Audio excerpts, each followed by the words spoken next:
Dear Mr. Gable, I am writing this to you, and I hope that you will read it so you'll know. Hi, I'm Suzanne. Welcome to another episode of the Wild World of Classics. We just got back from Las Vegas, Nevada. We were at the SEMA show, filmed a lot of great things. In fact, some of the footage you're going to see in upcoming shows. We're going to take and do a new segment to the show, What's New in the Industry, from the SEMA show from Las Vegas, Nevada. But today we're over at a shop in the suburban area of Chicago that restores automobiles. They actually do some of the greatest work around. Restoration with automobiles that are really something else in the trade. I mean, real old cars that have been around for 50, 70, even 100 years. This shop has got some gorgeous stuff. One thing I want to mention about a shop like this, they can't cheat. In a custom shop, you can cheat a little bit. You can cut something, you could fringe it, you can use a little Bondo. Bondo is beautiful because it can hide just about any sin in the trade. A shop like this that restores real vintage classic automobiles has to make it perfect. This shop that we're in has scored 100-point cars in a lot of the major shows in our area and all over the United States. In fact, they scored 100 points at Pebble Beach a number of times. Just wanted to bring up a couple of parts of cars that they are working on, just to show you. This is a headlight housing. This was all done in brass. Now this one had a lot of imperfections in it, still has some imperfections in it, but they're still working on it. And they're gonna make this thing perfect. You know, they always say a black car, well, once you paint it, it'll show every sin, so you have to have it perfect. Well, chrome is even worse than black. It magnifies it 1,000 times. Black might magnify it 100 times. Chrome magnifies it 1,000 times. You know, I want to bring up something else. These old vent windows in automobiles, they just restored. These are parts that they're working on and they have restored. They have just did this complete restoration, all new weather strip, all new glass. The glass in these old automobiles was very primitive. They used to have the, if anybody has seen these old cars, you see like they have the plastic in between and it's kind of bubbly. Well, when they replace it to manufacturer standards. Everything done here has to be like it was from the factory. You can't cheat, you can't cut, you can't tuck, you can't Bondo. You have to make it right. Otherwise you won't score big in the parts. Join me with today's show, taking a walk down memory lane at a custom, not even a custom, a restoration shop in the suburban area of Chicago. If you love automobiles like I love automobiles, you could take a look at some of this classic workmanship from the 20s. You know, I really respect anybody that works on something like this, but I also respect what they did back then. But this was for the elite back in 1927. I mean, the average automobile back then was about $700-800, a Ford or a Chevy. This thing was doing better than $2,000. This car here has a very rich history where it's been in the same family since it was bought in 1927. The grandfather bought it, the third generation got it, and now generations since then are driving it too. But they've kicked this up another step. They appreciate what they have. It's got a little bit of sentimental value in the family, so they have actually taken and restored this automobile. Let me just touch on a few gorgeous things that they have with this automobile. This is part of the dashboard. I think it's a beautiful piece of workmanship. There's a hood ornament, and they called them mascots back in those days. And the guy is a bugler. This is really a gorgeous, gorgeous piece. It's called a Herald. The lighting is gorgeous on these automobiles. I just love the way those old lights looked. But let me tell you a little bit about lighting and why they were that big back in the 20s. Back in the 20s, you didn't have a lot of roads. You didn't have any street lights. So you needed to light the area in front of you when you were driving down the street. So that's why you see these old classic cars with the big headlights, because they needed them because roads weren't lit up. This thing has gorgeous wheels. I love when I see an automobile like this being painstakingly restored to a 100-point car. You know, back when they started making automobiles, I'm going to give you a tidbit of information. There was about 500 automobile makers in the state of Indiana alone. And they made some gorgeous looking cars, but everybody made a car that basically looked the same as other cars on the market. Reason being, they only had a few metal stampers making body parts for these vehicles.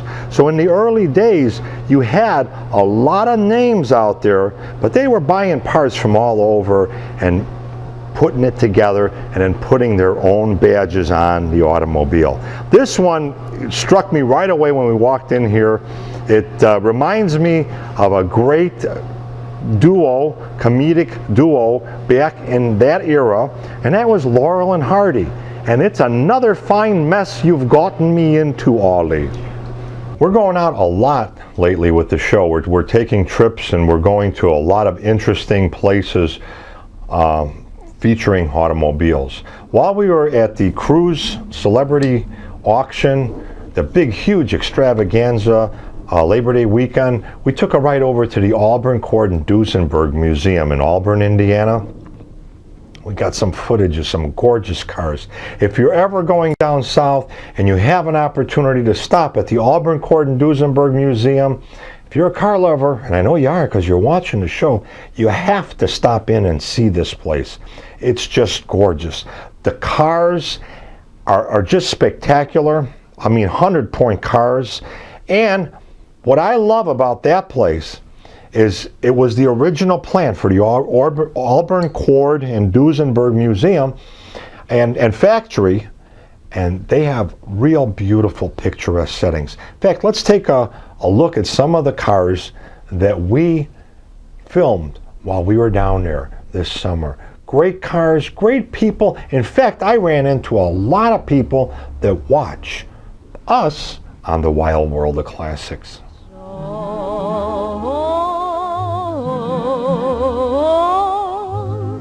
You made me love you. I didn't want to do it. I didn't want to do it. You made me love you. And all the time you knew it. I guess you always knew it. You made me happy sometimes. You made me glad.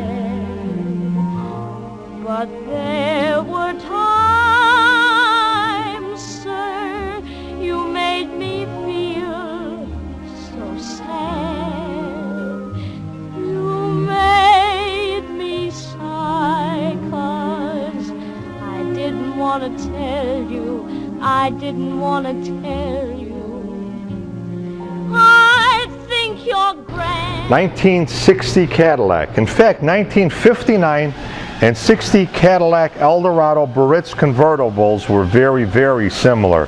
The wings were not as high in 60 as they were in 59, and we can't forget those taillights that they had in 59 with the two bullets on the back. But this 1960 is just a gorgeous car. This one's very rare. They made very, very few of this type of an automobile. This was like a luxury sports car. They actually put a six-pack on it. They put 3 two-barrel carburetors on this automobile. So they were experimenting with doing high-performance work back in 59 and 60. You know, one thing I want to really mention, I love having this car here because I've wanted to do something about this for a long time. We've seen the prices of automobiles go through the ceiling. I mean, they went through the roof. I mean, it's gone. It's airborne now, what they're getting for automobiles. Let me talk a little bit about why prices of automobiles have gone up. To restore a car like this car takes a lot of work to restore, a lot of money in parts. So to redo a car like this, you're looking at a minimum of $100,000, $150,000, even $200,000 to restore an automobile like this. Well, when you're putting money like that in a car like this, and then when a buyer comes up at one of these auctions and knows a little bit about automobiles, he can respect buying one that's completely done and not having to go through the year or even 2 having somebody restore his automobile, and then you never know what you're going to find when you start restoring it. So if you could buy something mint, pristine, all original, choice, just like this car will be when it's done, you can enjoy it from the minute you get it. Not take it somewhere, have it restored, and go from there. So one of the reasons they're bringing big dollars in the trade now is because it costs so much to make them look pristine and 100% original. 1920 Ford Packard. In fact, they have to get this car done, so they're going to keep working on it. But this is a gorgeous automobile. These Packard cars were like the next step below Duesenberg. This one has a real interesting history. People love to buy a car with a little bit of history to it. This automobile was owned by the choreographer of the Ziegfeld Follies. She taught all the dancers those real fancy moves we all love to watch. But she drove this car over 200,000 miles. That's right, folks. They made cars back then that lasted 200,000 miles. I find that really interesting because they didn't have the roads that we have today. You know, in fact, one of the interesting points of these old cars, they had side mounts, which they had tires on. A lot of the automobiles had spare tires on both front fenders. They had side mounts on both front fenders. Some of them even had a tire in the trunk or mounted to the rear bumper. Reason for that was you probably lived in an area where there was no roads out. So when you were out driving your automobile, guess what? You'd get flat tires. So by having 3 extra spares on your vehicle, you were able to keep rolling. 1985 English taxi. They call them a black cab. This was a very interesting car. In fact, let me give you a little bit of history about this. They were going to bring them to America back in the 80s. Big controversy about crashing them, this and that. They made a number of them. This is the only one left in existence. This automobile here is being kind of tweaked and redone. They're redoing all the glass and a lot of different things. It's really a cool car. You know, I want to talk a little bit about suicide doors. Suicide doors mean the doors open, both of them open from the center post of the automobile. I love this concept. America has a lot of big, large people in it. These suicide doors, this back door opening this way, has an easier access for people to get in and out of the car. The reason they didn't keep these, in the olden days, this was real popular. In fact, up until the 60s, this was very popular. The reason they got rid of it, they called this from the beginning the suicide doors. Suicide doors for these vehicles meant that when you got hit in this center post between the 2 doors, chances are you wouldn't be able to get the 2 doors open. It would actually crush them together. So they called it a suicide door because you were not able to get out of the automobile. And that's kind of why it went away.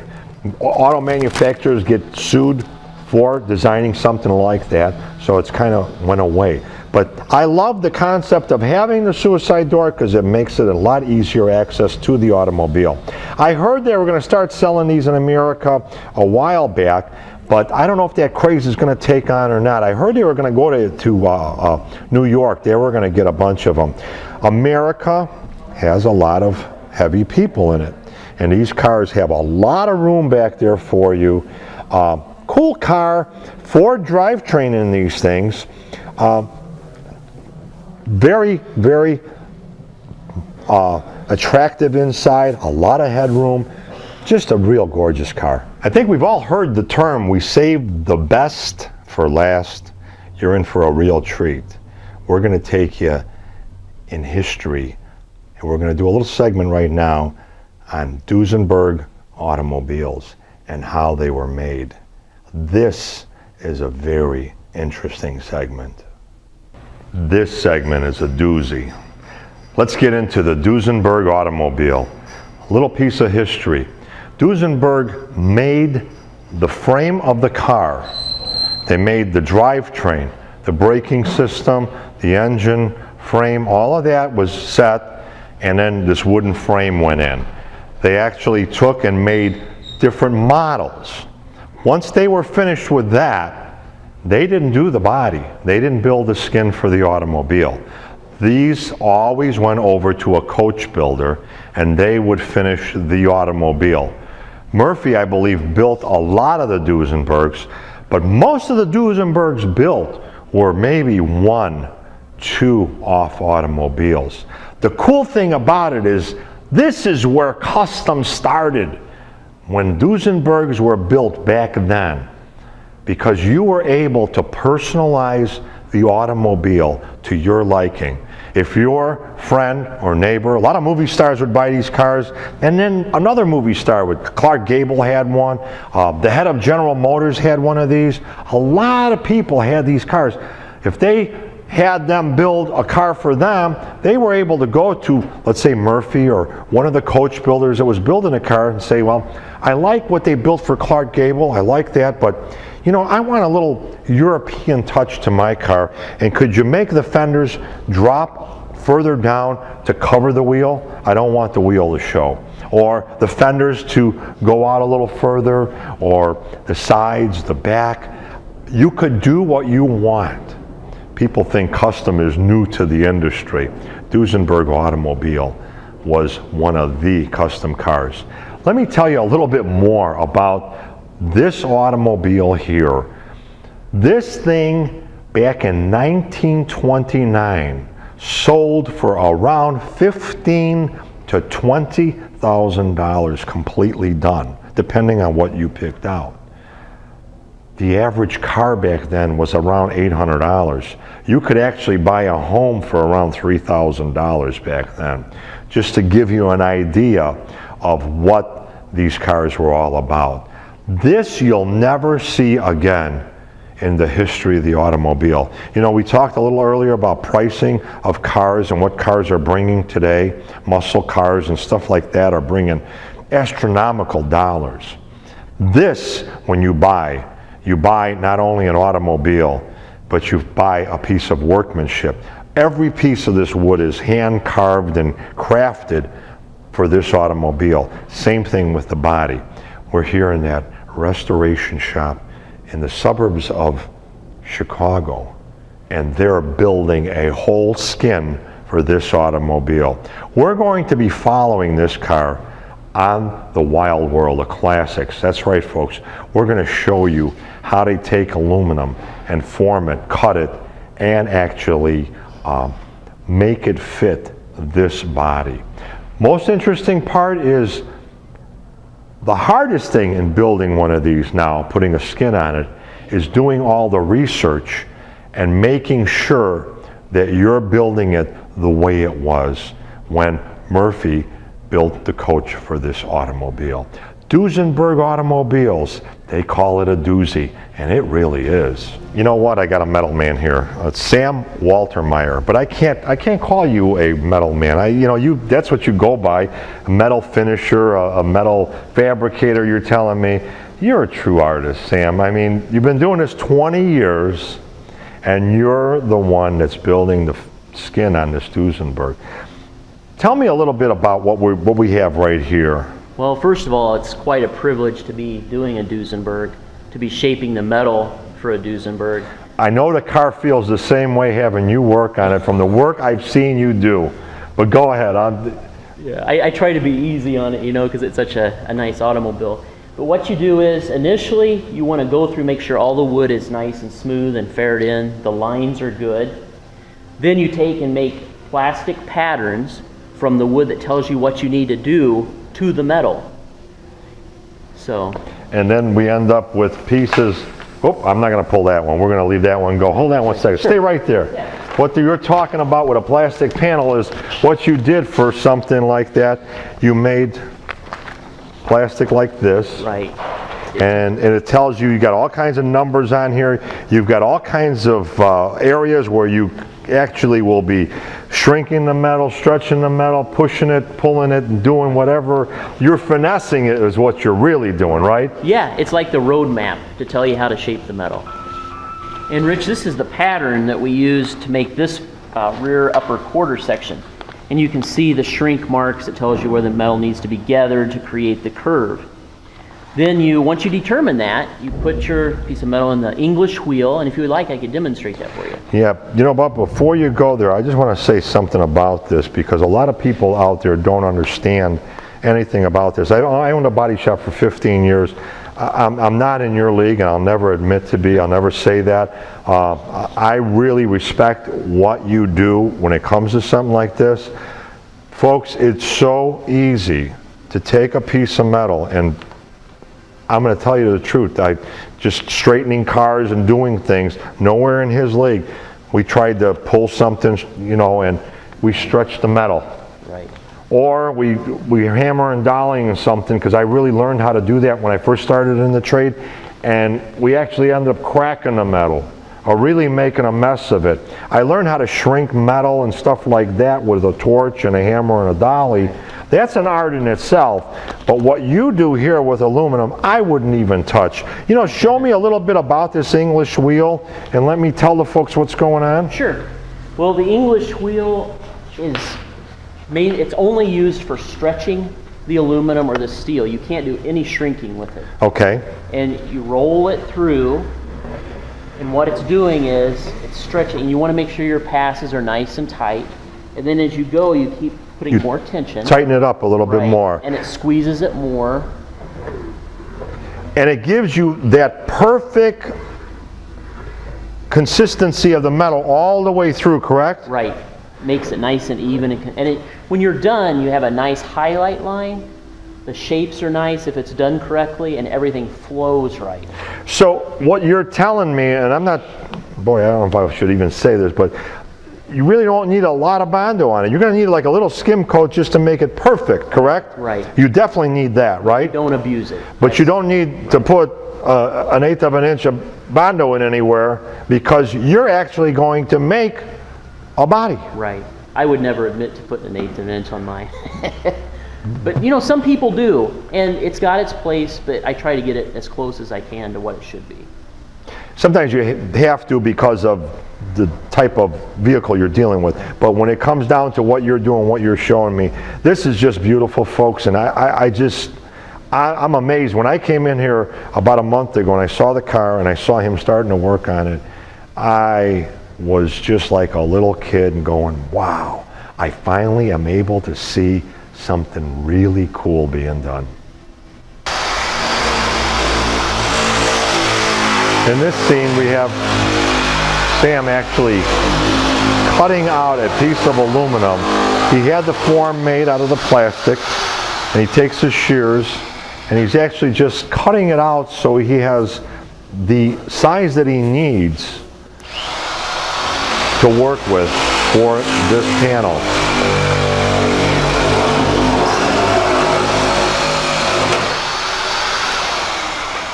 This is just a real rough cut, as they call it in the industry.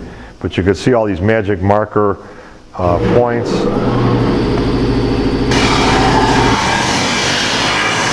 True workmanship and poetry in motion. How you get that rounded edge perfectly. You know, people ask me all the time, what kind of car would you buy if you can buy any kind of car? Well, I have to tell you something.